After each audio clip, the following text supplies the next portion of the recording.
Gandang buhay mga kabutingting. Meron tayong gagawin dito na isang Oppo A3s. Ayan. Ang problema nito yung kanyang LCD. Ayan, may basag. Nag-o-open pa naman siya pero hindi na siya matouch yung ibang parte kasi may mga basag na siya.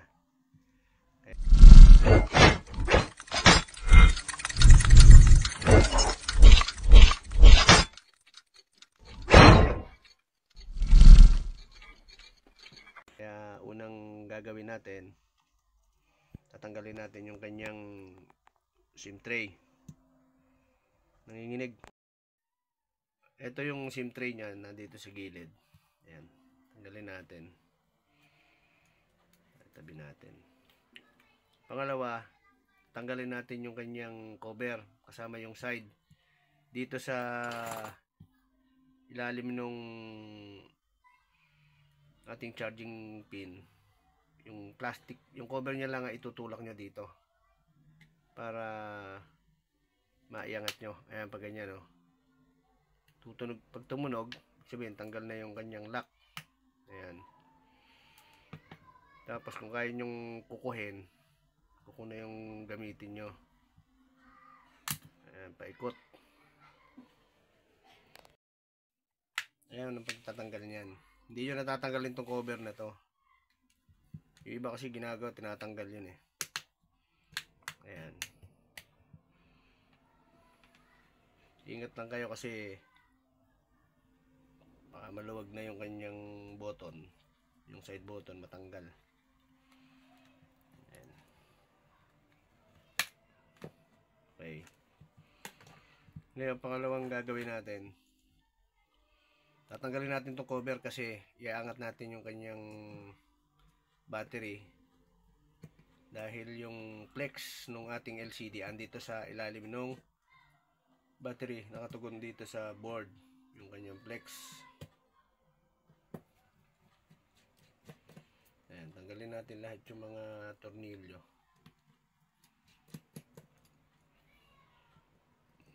Okay. Yung tornilyo, ayan. Ito yung sa battery, yung flex. Iangat nyo muna yan. Tapos yung sa LCD. Ayan. Bali ito, nagawa na rin to. Ayan o, halata eh. Punit na yun dito, yung plastic. Kaya hindi na natin siya iinitan. Madali nang tanggalin to. Ayan. Ayan o, madali na siyang tanggalin. Iangat nyo na lang yung plastic dahil itong flex nito para sa LCD. Iangat nyo dito sa gilid. Ayan.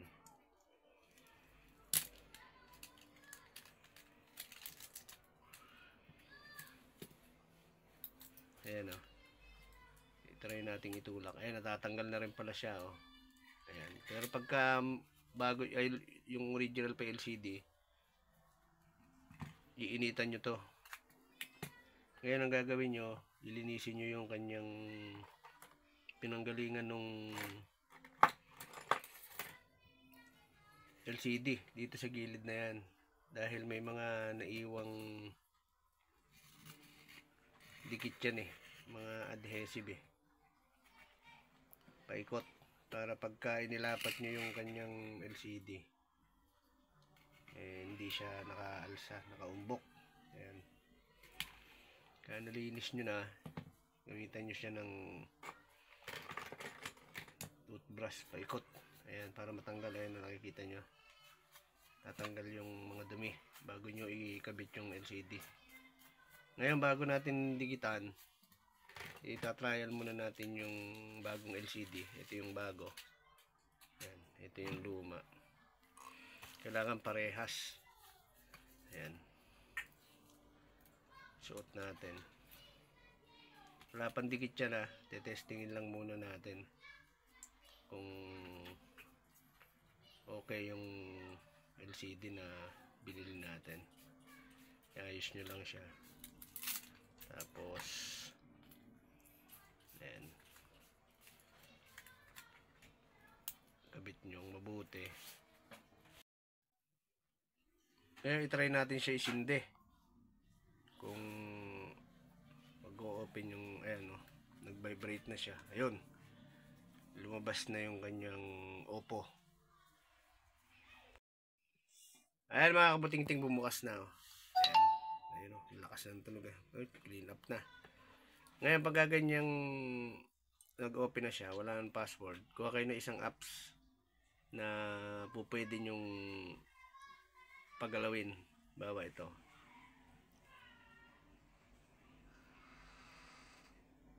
Pag ganyang nag-open, wala naman siya password, kumuha kayo ng isang application, igalaw nyo siya.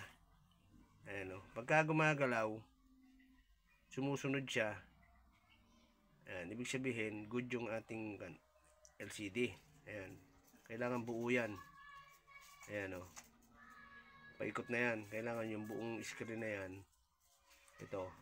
Gumagana. Ayan o. Hindi siya na di-delay. Hindi siya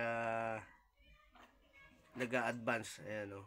Ayan, try nyo rin siyang mag-dial. Para lahat kailangan gumagana yan eh. Para ma-check nyong mabuti. Ayan o. Camera niya. Dial. Ayan o. Kung yun yung pindutin natin, musunod. Kasi pag ganyan, okay yung LCD natin. Kaya pwede na natin siyang i-fix. Ididikit na natin. I-off nyo siya. Tanggalin nyo yung kanyang. Ayan, same din doon sa ginawa natin. Dahil ididikit lang naman natin. Tanggalin nyo yan. Para ma-fix na natin yung LCD na kakabit natin. Ngayon, ito, tanggalin nyo to, yung sticker na yan. Ayan. Tapos, meron ditong sticker yan eh. Ayan o. Ito, tanggalin nyo yan. Para mailapat nyo dun sa, ayan o. Mailapat nyo sa mismong LCD. Ito. Kailangan pantay na pantay yan eh. Ayan. Ayan o. May guide naman siya eh. Dito sa LCD makikita nyo. Ayan. Ayan. Simulan nyo lang dito. Pag ganyan. Pagdidikit nyan. Paikot. Ayan. Sa gilid lang. Ayan. Para pag nilapat yung mabuti yung kanyang LCD. Ayan. Lapat na lapat. Hindi makita yung backlight.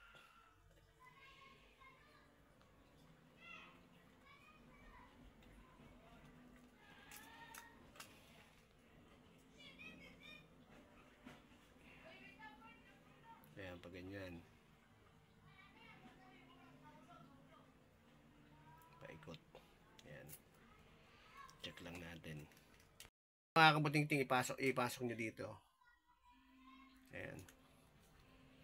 Tulak nyo siya ng pataas. Tapos pababa. Pa-side na ganyan. Kaliwa kanan. Para lumapat siya ng maayos. Ngayon, pagka nakalapat na siya, ikabit nyo tong ganyang flex ng LCD.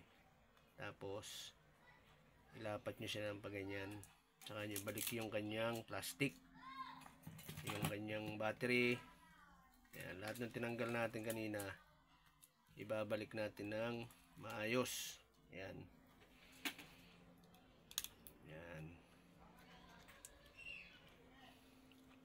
Isunod natin tong board cover. Ayan. Ilapat nyo lang mabuti. Ayan, unahin nyo dito pag ganyan.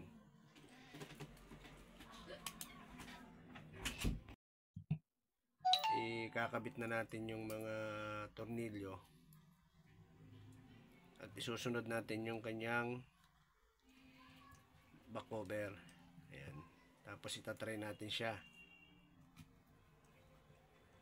Ayan. Kabit natin lahat ng tinanggal nating tornilyo. Kailangan ibalik nyo yan. Para may kaukulan yan eh. Kaya inilagay eh. Hindi gumalaw yung ating board. Hindi siya mag-ground.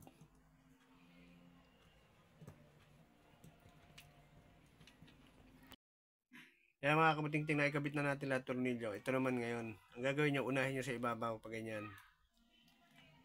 Ayan.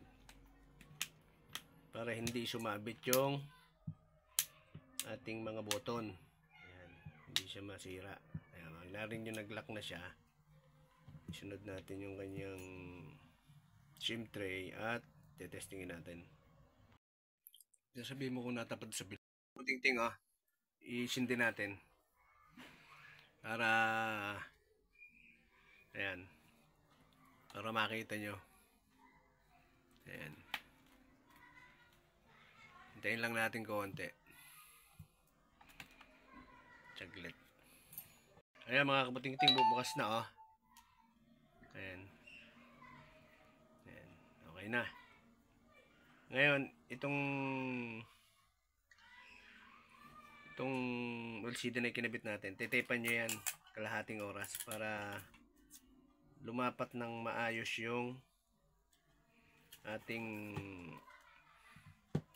LCD, kasi basa-basa pa yung adhesive niyan eh, kaya kailangan patuyuin muna. Ayan, para hindi siya umangat.